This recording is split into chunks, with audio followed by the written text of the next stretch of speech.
All right. Hello, everyone. We are here today to talk about the newly released feature film, Promising Young Woman, starring Carey Mulligan. We all watched this movie over the weekend and wanted to share some thoughts. It focuses largely around themes of sexual assault and rape culture in our society. So as we dive into this discussion, we do want to give you a strong content warning. If you are a survivor of sexual assault or a survivor of domestic violence, I would think long and hard about where you are in your healing process before watching this video. There's a lot of discussion of sexual violence. There is a lot of discussion of the attitudes that lead to sexual violence. There's a lot of discussion, and they show a lot of the kinds of victim blaming mentalities and victim blaming behaviors that have led many survivors to feel trapped after assault or abuse. And the main character does engage in a long pattern of self-destructive behavior in response to trauma that does lead to her death. So content warnings are strong here. Spoiler warnings, we will be talking about the video in depth. So if you haven't seen it yet and you want to go in not knowing what happens, go watch it before you come back and watch this video. But again, if you're a survivor, especially if you feel like you're early in your healing process or the trauma is still really fresh for you, please, please, please think long and hard about whether or not this movie is one that you want to watch. I will say it is traumatizing. It is triggering. There's a lot of very good things about this movie, but there is a lot that could be very traumatizing for someone who's experienced this kind of violence themselves or who has a loved one who's experienced this kind of violence.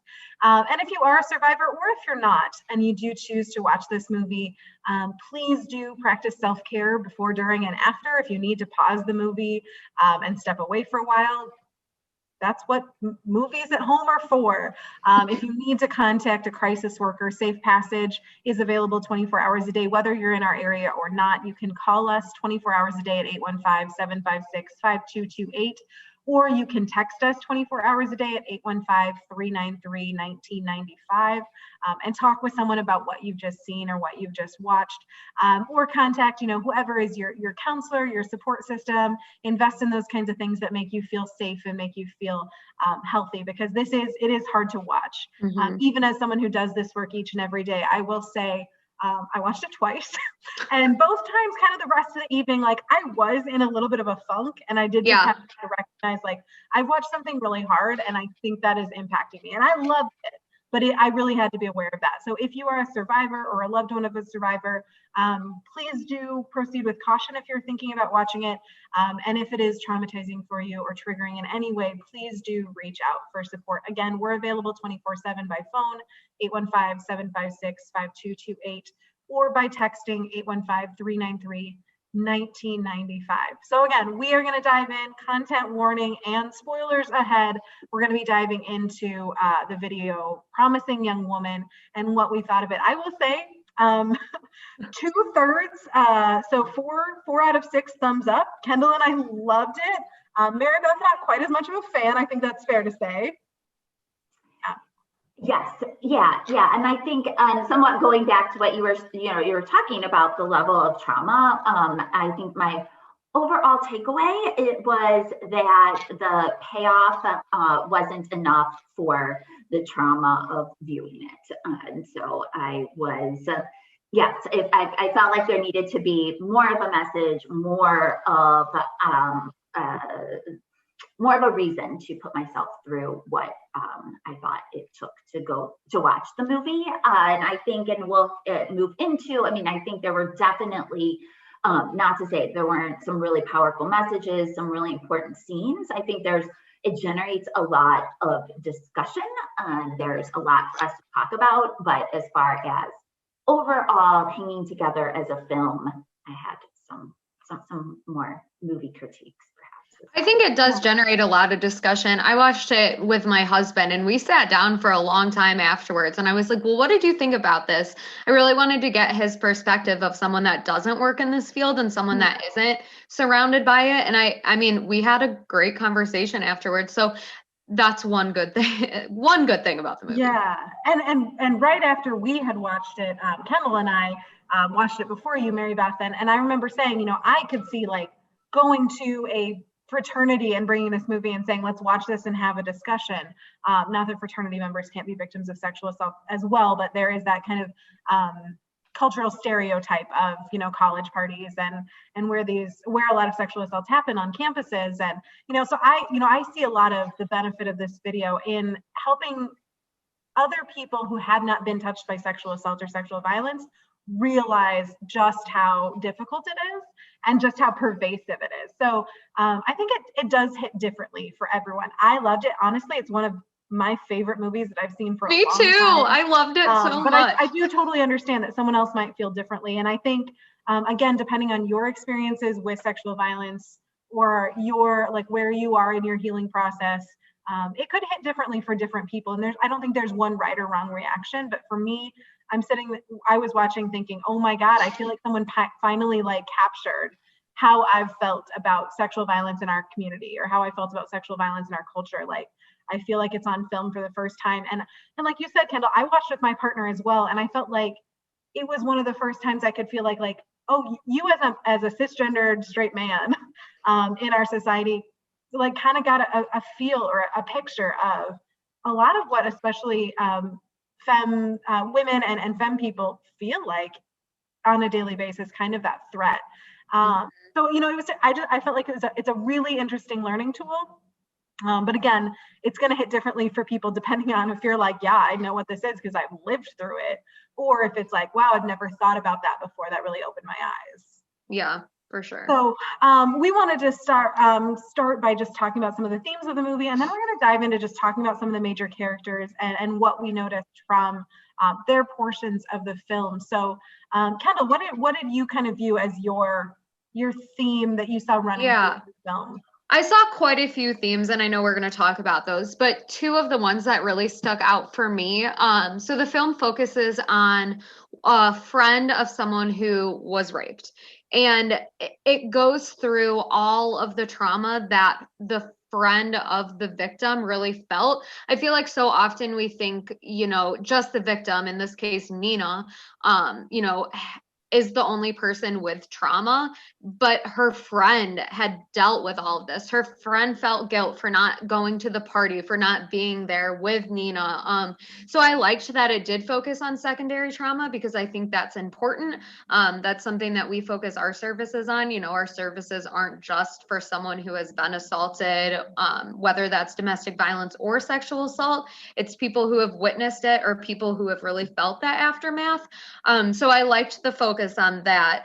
But the other thing that I really liked about it was that we saw that it wasn't just the perpetrator's fault for, you know, all of the trauma that was caused. It really focused on all six plus characters whose fault it was for, you know, the trauma that the main character and Nina, the victim, went through. You know, we saw friends that didn't believe her when it happened. We saw bystanders who watched the rape happen and didn't do anything. We saw a lawyer who just dismissed it. A dean whose job it was to protect her students completely dismissed the case.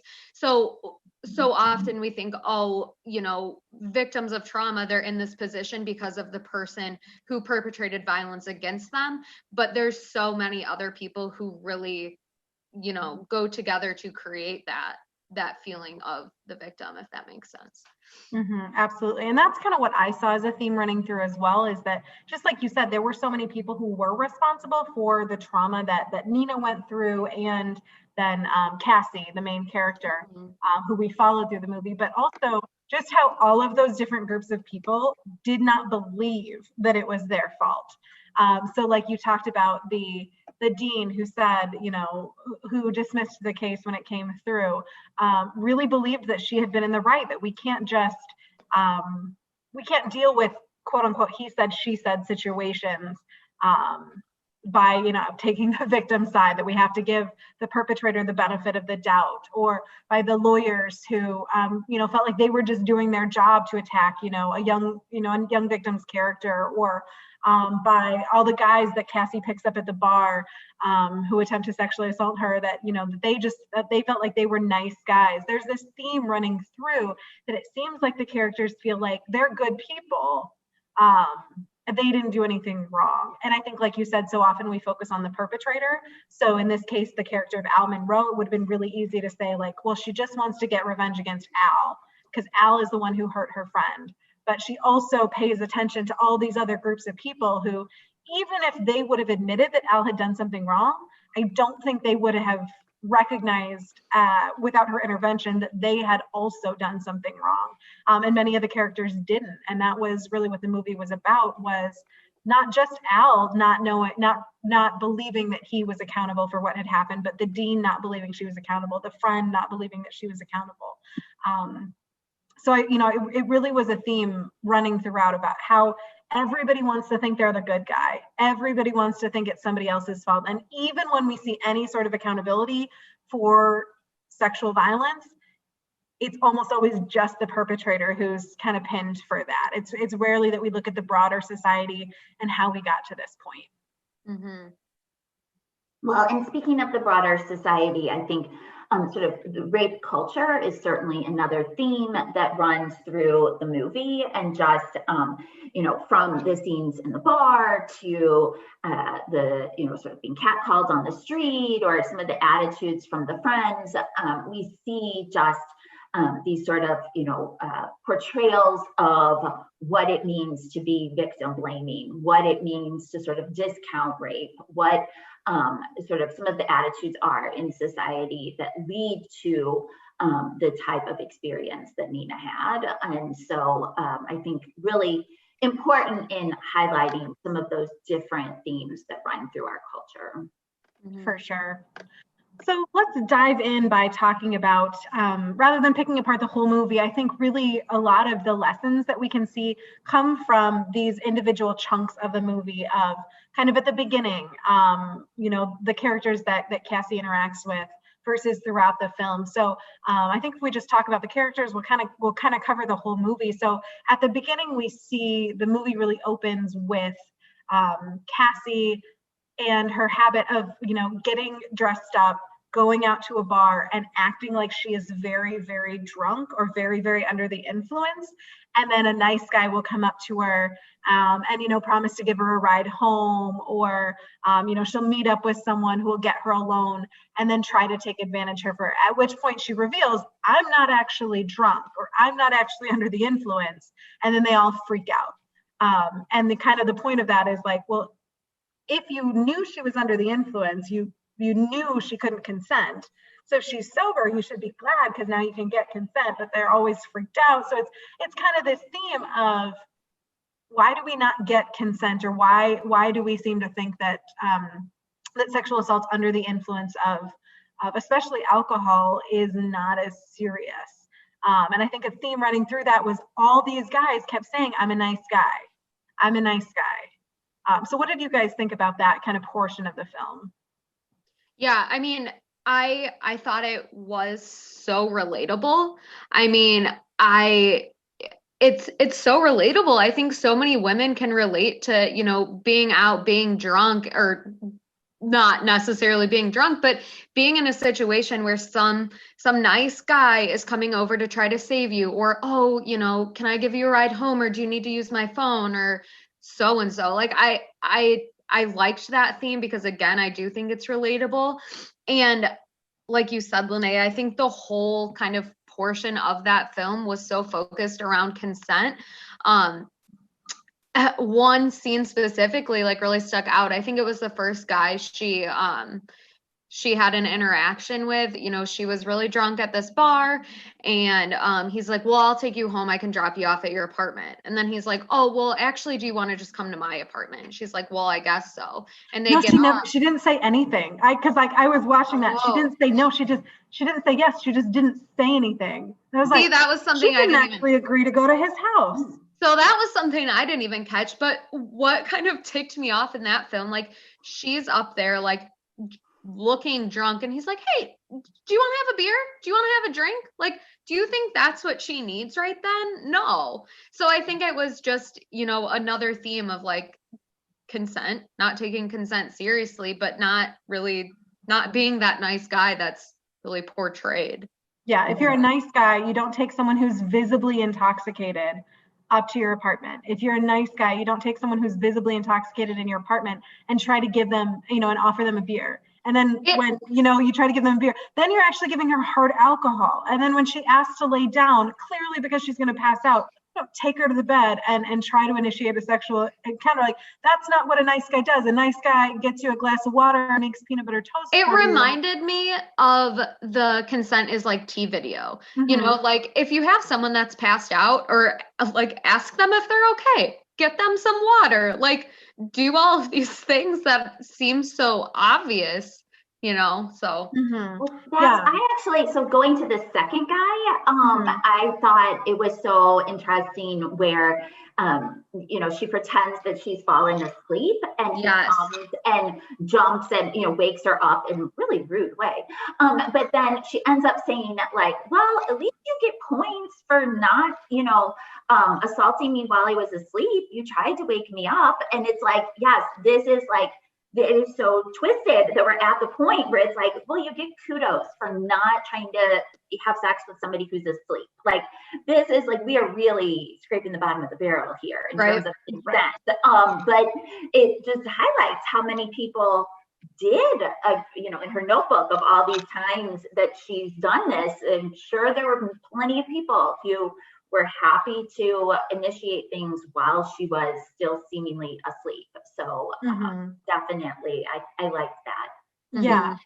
And those scenes really like drove home for me kind of the issues behind rape culture in our society, because so often when we think like, oh, okay, so like, you know, there's monsters out there. Well, these guys didn't look like monsters. They didn't like necessarily act like monsters right away. Like he offered her a ride home, or they were like hanging out. Like, we want to think that there's like a problem that we could pick out and look at, but so much the problem is so much bigger than that. Like when the first guy, Jerry, when he was at the bar with his friends, they were saying things like, where are her friends?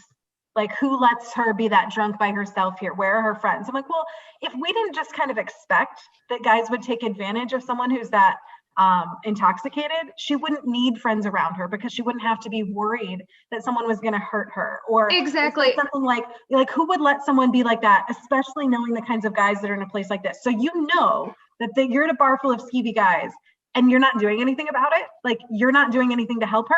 You're part of the problem then, if we just kind of assume that, like, well, if you get that drunk, something bad is going to happen to you. Instead of saying, well, if you get that drunk, you're going to have a really bad hangover the next morning, or maybe you need to think about your drinking. But it shouldn't be the case that you feel like, oh, if you get that drunk at a place like this, if you don't have a friend to protect you.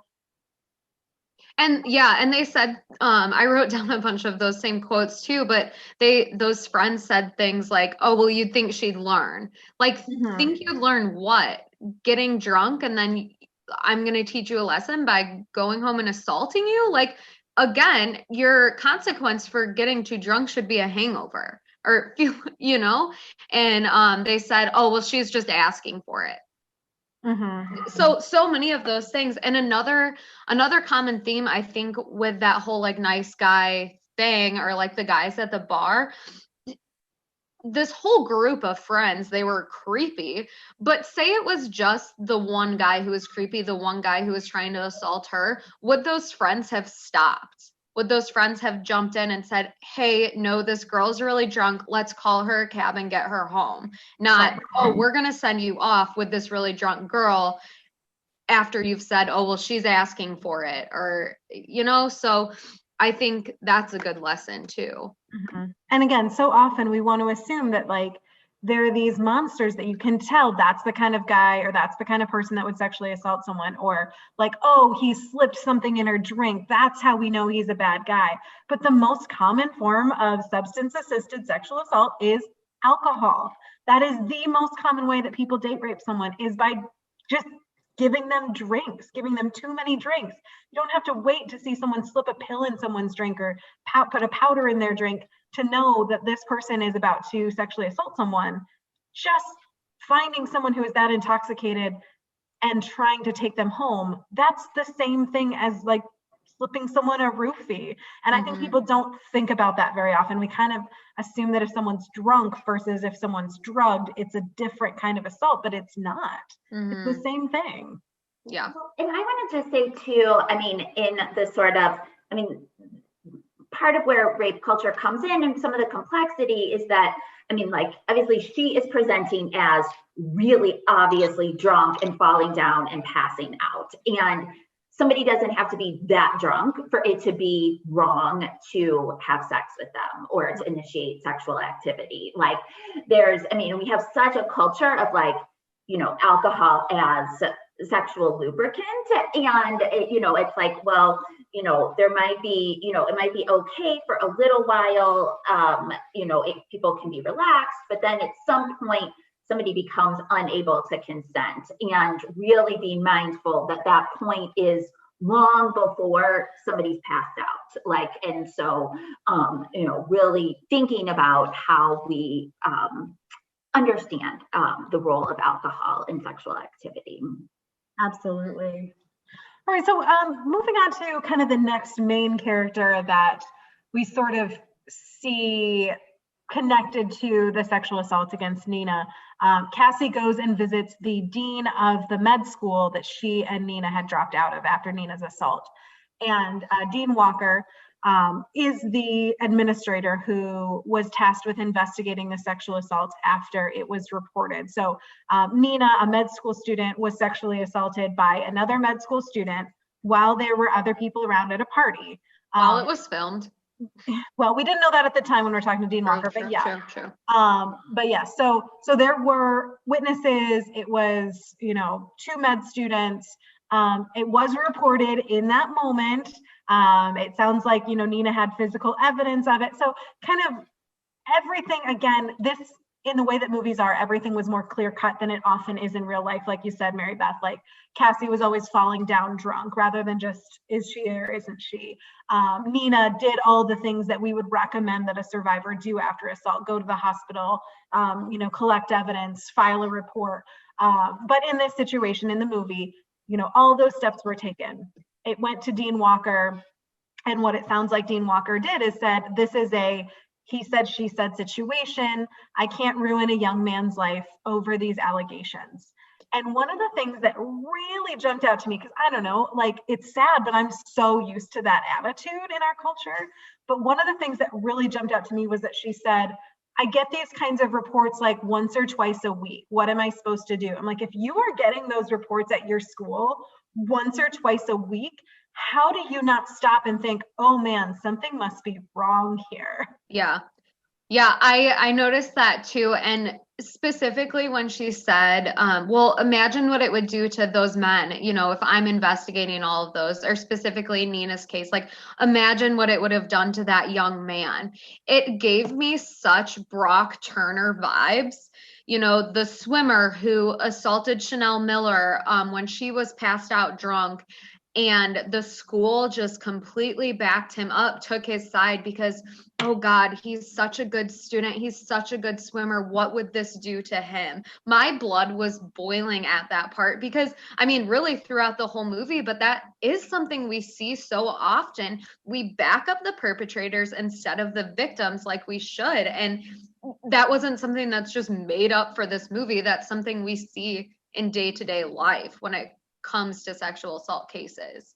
Well, and it's very much, what has happened with the changes in how we're handling Title IX cases on college campuses. Like this is pretty much exactly Betsy DeVos's policy that she pushed through at the end of the last administration. I was like, it totally had her in my head as I was watching the dean that, we have put in place a lot of provisions that are set up for Title IX out of concern that we make sure that the accused is further protected. And there's a lot of imbalance in the way things have been set up, and very much around this idea of like, well, we can't destroy, a perpetrator's life. We can't, ruin the life of a male who might be falsely accused, with very little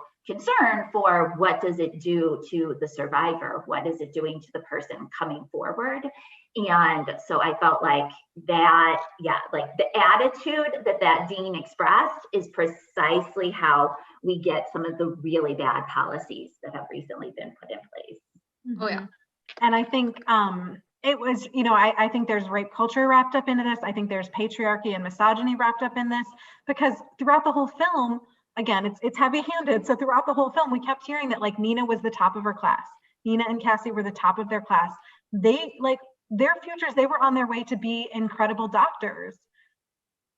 Why weren't we concerned about their futures? If we're concerned about, oh, we don't want to, knock someone off the path to success. Well, this is your top student. Why aren't you concerned about losing your top student? Shouldn't you, like, if you're going to prioritize based on someone's relative futures, why wouldn't your top student be the person that you would protect? If that's how you're deciding. It's so often just anti-survivor bias, anti-woman bias, so many things. And the moment that just broke me in that conversation was when, Dean Monroe had talked about, Alexander Monroe, or Dean Walker had talked about Alexander Monroe is like, he's so great. He came back into the talk here. He's doing so well, blah, blah, blah. And then later on she says, I hope your friend, or is your friend doing okay? And Cassie just says, no, and like walks out. And that was just like that moment of just like, no, like, great. Like he has swanned on with his life and he is doing fine. Like you said, Brock Turner vibes of like, great. He served 3 months in jail and now he's like super fine, versus the survivor who has had their life just shattered. Like how often is that the case? And that just, ugh. Yeah, and I mean, I don't know that we've said this in this video, but it was implied throughout the whole film that Nina did commit suicide because of everything that happened. So that scene hit home to me too. I mean, yeah, no, Nina's not okay. Her trauma went so far as suicide. So, and again, it's something that we see so often. Yeah. And then speaking of having a survivor's life, derailed or ruined, kind of the next big character we were introduced to was the lawyer who looks like would have been the defense lawyer for Al Monroe. And Nina stops by his home, actually, because he's taken a leave of absence from his law firm to talk to him. Again, it's like in this ongoing theme of, is she going to kind of manufacture some sort of situation that will change his, that will put him in a position to understand the gravity of what he did. So he's at home. She goes to talk to him about how he, how, like you said, Kendall, it wasn't just Al Monroe's actions that traumatized Nina. It was the way she was treated by his attorneys and in that trial where she was just ripped apart. And again, this felt like so common in the experiences we hear from survivors who press charges, but so little known outside of that circle, just how hard it is for survivors to go through the court process. Because I feel like I hear so often, well, if they're telling the truth, why don't they go to the police? Or why didn't they press charges? If that person really sexually assaulted them, why didn't they come forward? Why didn't they go to the police? Why didn't they go to a judge? Why didn't they go to trial? And so often it is because the trial process is so traumatic. And so she talked to this lawyer and he talked about that, how it was his job to defend the Al Monroes of the world by undermining the victims.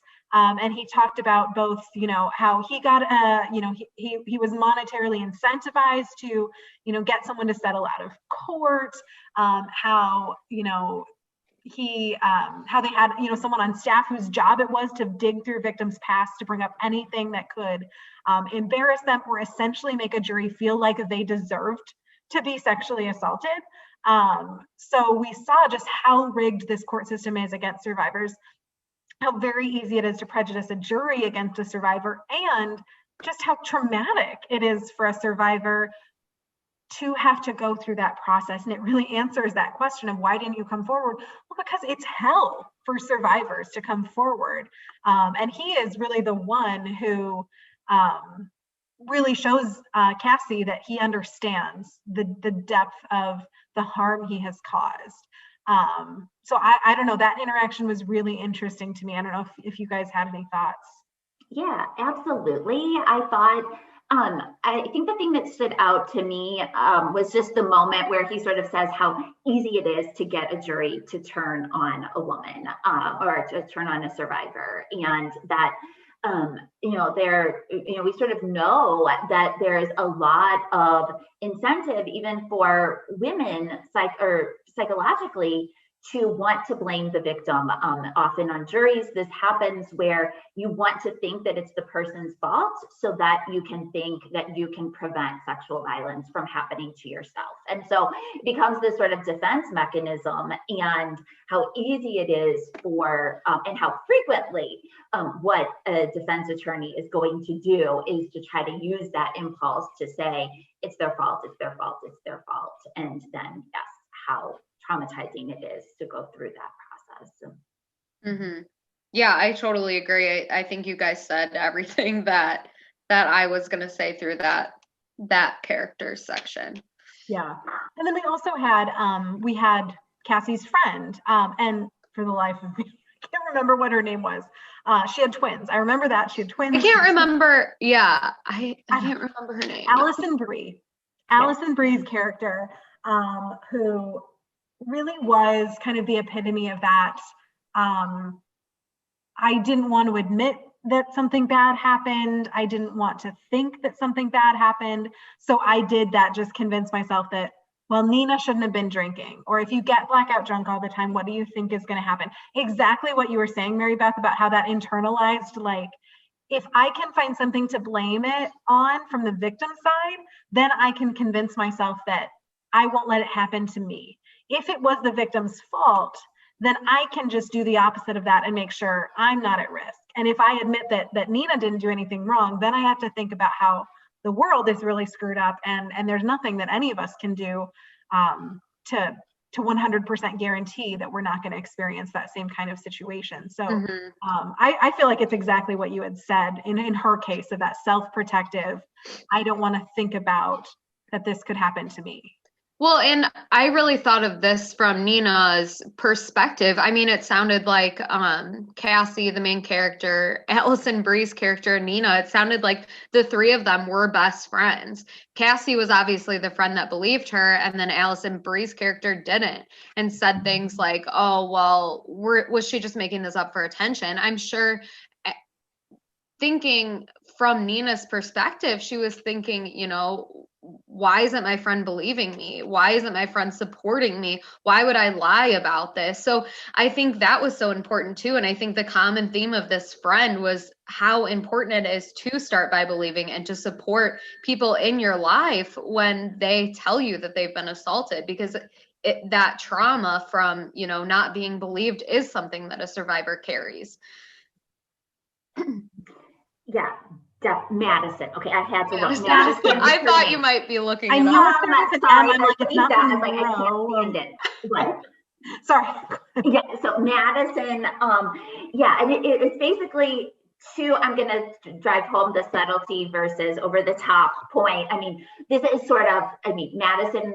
This character kind of says everything wrong that you could possibly, almost everything wrong you could say in like a 1-minute speech. Like, it's pure victim blaming, like, what did she expect? Like every trope imaginable, it feels like. And again, that, thinking about the ways that, no, you don't have to say all of that to not be supportive of a friend, and to that point of, like, start by believing, and that, a little side comment can really be gutting to a survivor, and that, really be mindful of the fact that, how we talk about somebody else's assault.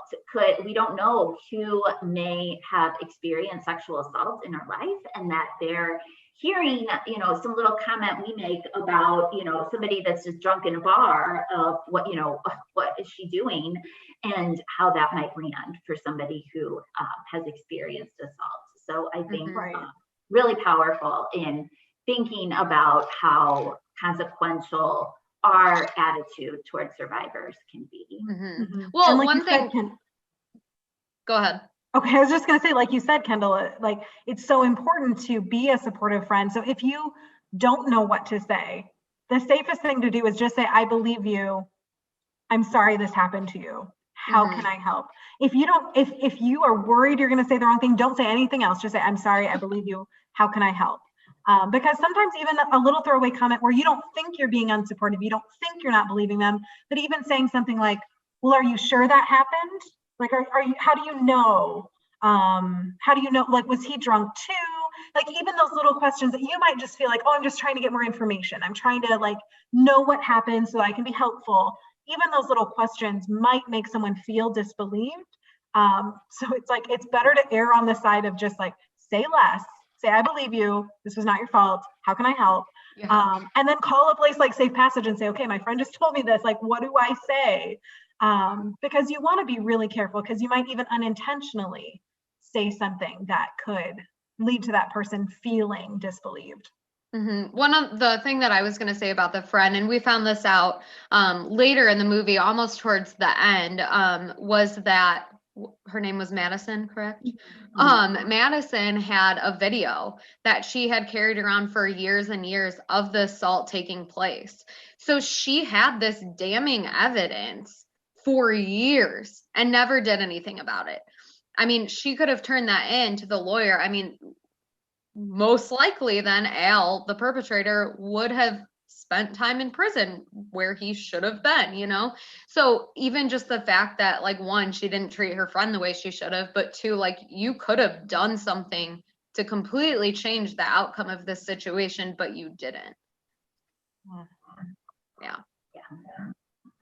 And then shockingly, just at this point, I think we should start talking about the perpetrator, Al Monroe, because again, that wasn't, I mean, he was certainly a central character throughout, kind of haunting the story throughout, but we didn't meet him till just right at the end of the movie, because again, this was so much about how it's not just the perpetrator who causes harm in these situations, it's on the way our society and other individuals can really make or break a survivor's healing process.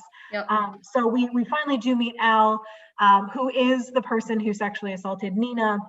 He's at his bachelor party. So it's kind of that whole old group of med school friends, all the people who had been there at the party, all the people who had seen what Al had done and who had decided that that wasn't a big deal, who had decided that they didn't think it was sexual assault, or it wasn't something that they needed to do anything about. The fact that like that went to trial and all of these witnesses, none of them said, she was too drunk to consent, or I don't think she wanted that.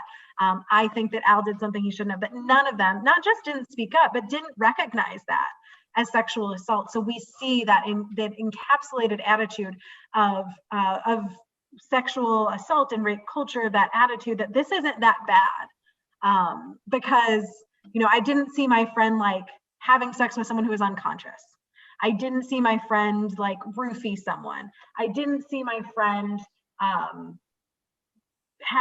trying to have sex with someone who was trying to fight them off. So I didn't see sexual assault. Like that was that attitude that I got from that group. Even like, in my opinion, Madison seeing that tape, that she could look at that and not recognize that that was something she needed to turn over to a lawyer or to police, says to me that so often what we think of as sexual violence in our culture is so limited. We think of someone who's fighting, a victim who's fighting back and who the perpetrator is threatening with a weapon, or who is holding them down at gunpoint or whatever, or someone who's unconscious or someone who's been drugged.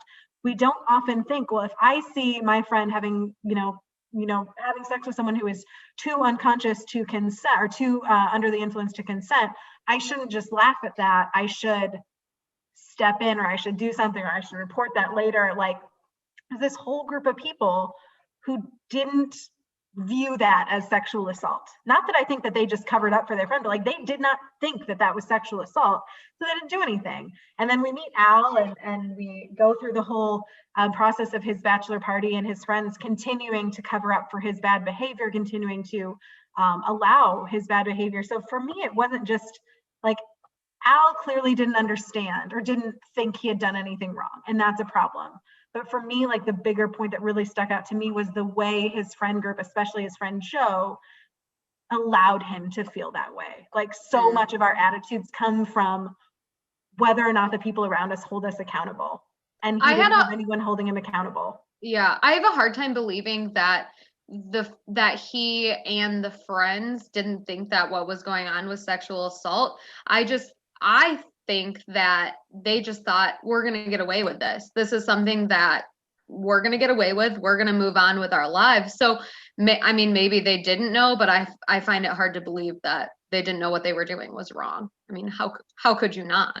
But I don't know. I think having lived and worked in this field for so long, like I get it, but then I go out in the communities, or I think of like the frat parties I went to when I was in college and stuff, and I'm like, I don't know if they like, probably some of it is just that those people are lying to themselves, but I think they have convinced themselves at a minimum that they did nothing wrong.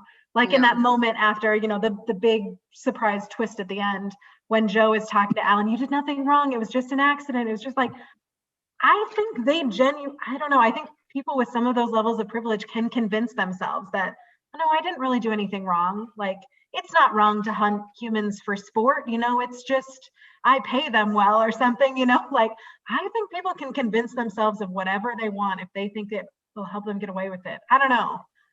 Yeah. Maybe that's a bleak view. Yeah, I don't know.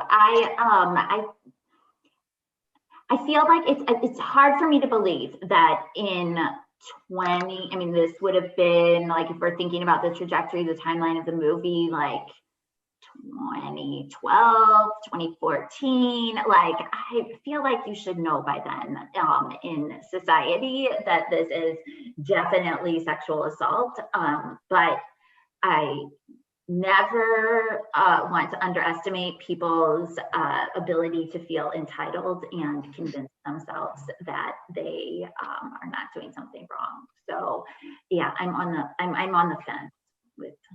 And I think that's where a lot of education is important, because if we have that regular education in our schools, on our campuses, in our communities, then no one has that excuse of saying, well, I didn't know, you know. No, you did know, because we've been in your school talking about this since, you know, you were in 6th grade. We've been talking about consent and what that is. Like, you don't have an excuse. If we do a better job talking with young people about this, they can't grow up and say, well, I didn't know that was sexual assault, or I didn't know she was too drunk to give consent, or I didn't know that what I was seeing wasn't okay. Because I feel like people do, whether they're lying to themselves or they're lying to everyone else, I do feel like people use that excuse a lot of, well, I didn't roofie her. Or, you know, they weren't unconscious. They never said no. And whether they're just trying to convince themselves or convince a jury, I feel like people say that stuff all the time. And we need to get to the point where, I'm sorry, that doesn't fly. I can't believe that you didn't know. Yeah. And so thinking of the people, the friends, the people who excused Al's behavior over the years, that leads us to our last main character, Ryan, who was Cassie's boyfriend. Kind of how it goes in the movie is he stumbles across where she works, the coffee shop where she works, and you know, really liked her in med school, was surprised to meet her again, asked her out on a date. There's some ups and downs along the way, but essentially they end up dating and fall in love, and things are going really well. He seems like a really nice guy. Like, he's played really well by Bo Burnham. Really comes off as like this really good guy. He's kind, he's patient with her, he respects her boundaries. You know, her parents like him, he's a pediatric surgeon. Like, everything that you could have going for you, he seems to have going for him. And then the shoe kind of drops when Cassie finds out that he was present on the night that Nina was sexually assaulted. And what happens is that tape from Madison shows Ryan not sexually assaulting anyone or anything, but seeing what's happening. I think at one point he says like, oh, that's screwed up, but he doesn't intervene and he laughs. So he's seeing what's happening and he's not stopping it. And that's just, I think that's the last straw for Cassie. She can't handle that this person that she trusted and started to give up that kind of vengeful, self-destructive behavior. She started to give that up, and then found out that he was part of it too. And that just really struck home for me, of this idea that like none of us are exempt from accountability. No one, no matter how nice, no matter how great they seem, like if you've done something wrong, like this is wrong too. just because you're a nice guy doesn't make up for the fact that you saw that happening 10 years ago and you didn't do anything. Mm-hmm. Yeah, I agree. And I think the common theme with him, or the theme that we can take home from that, is to be that active bystander. There's a difference between being a bystander and seeing something happen, but being an active bystander and doing something about it. He could have stopped Al. Ryan could have stopped Al and said, "Hey, this isn't funny. What are you doing? You are assaulting this woman." But instead he sat back, laughed, and said, "Oh, that's so messed up." And yeah, like that's not enough. That's not enough. No. You don't get to wash your hands and say, "I knew it was messed up at the time." Okay. Why didn't you step in then? Or why didn't you tell the police afterward? Like, you don't get to say, "Oh, I knew that was bad. So why didn't you do anything?" Fine. Yeah. Like I feel like in other movies, they would have said, "Oh, that's the good guy." Cause he knew it was wrong and he was nice. But like, he didn't get to be the good guy in this movie, because if you see that happening and you don't do something, guess what? You're not the good guy anymore. You're not. No, you're just as bad as the perpetrator at that point. Yeah.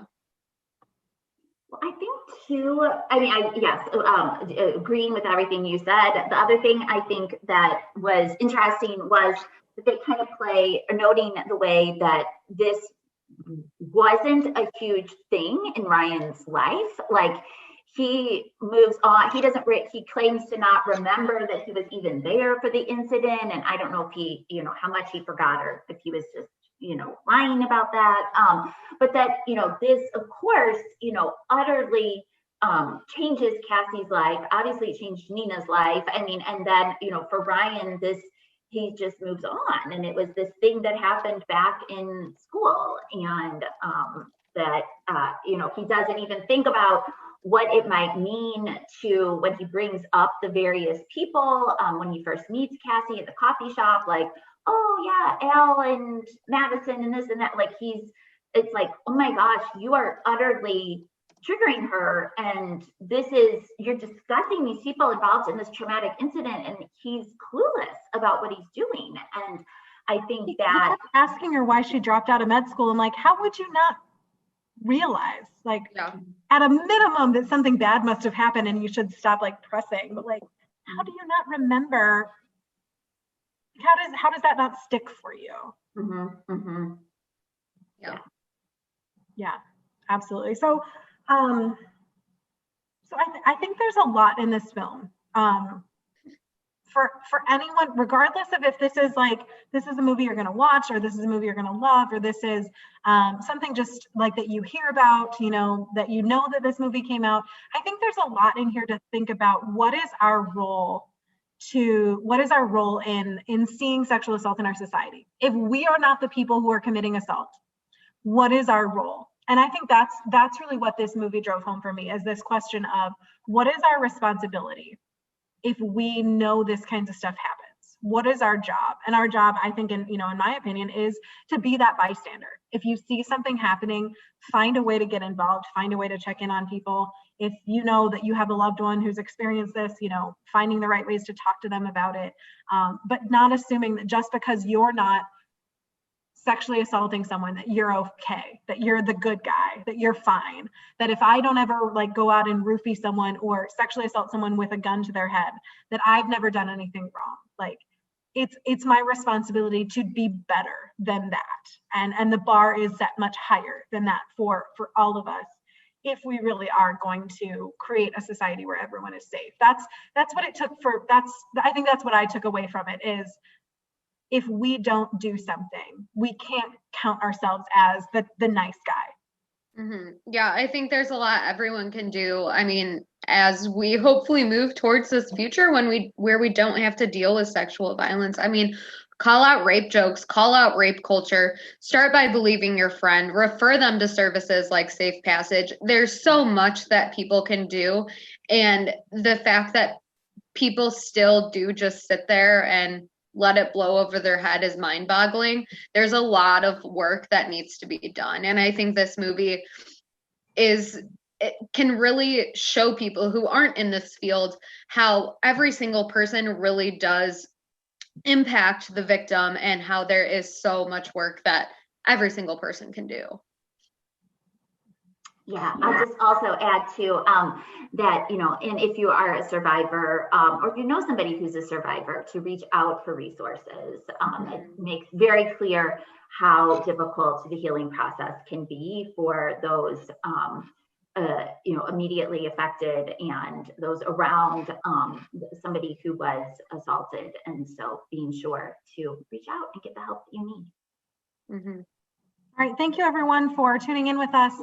Whether you watch the movie or not, we hope that you are thinking about your role in preventing sexual violence and creating a future where everyone is safe. We will include some resources from Safe Passage. So please do reach out if you need help or support. If you're not in our area, we can help you find something that is local to you. So please do call. There are services available nationwide that are free and confidential for survivors of sexual violence, domestic violence, or the loved ones or people who've witnessed that. So please do reach out if you need help and support, and thank you so much. Good.